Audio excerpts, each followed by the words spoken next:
Un député, il y a une dizaine de jours. Venons-en maintenant à ce scandale qui a provoqué une émotion immense au Maroc. Pour des raisons diplomatiques, Mohamed VI vient de gracier un ressortissant espagnol condamné à 30 ans de réclusion pour plusieurs actes de pédophilie.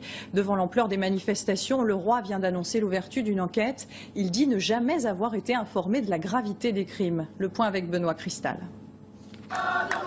Plusieurs centaines de manifestants sous les portes du Parlement marocain. L'événement est rare, l'intervention de la police rapide et parfois violente. Ils sont venus demander des explications. Comment un pédophile condamné à 30 ans de prison au Maroc a-t-il pu être gracié par le roi mercredi dernier et rentrer aussitôt dans son pays, en Espagne? L'État n'a aucune explication valable, admissible au fait d'avoir libéré un pédophile contre toute logique.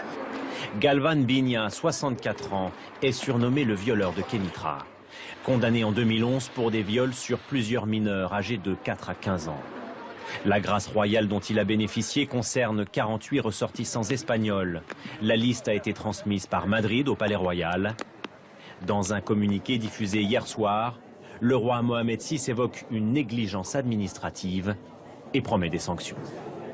Sa Majesté le roi Mohamed VI n'a jamais été informé de quelque manière que ce soit et à aucun moment de la gravité des crimes abjects pour lesquels l'intéressé a été condamné.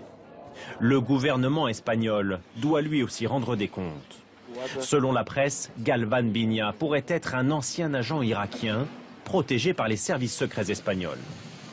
Le gouvernement doit s'expliquer mardi prochain devant le Parlement. Les Marocains, eux, ont prévu de manifester mardi et mercredi dans tout le pays.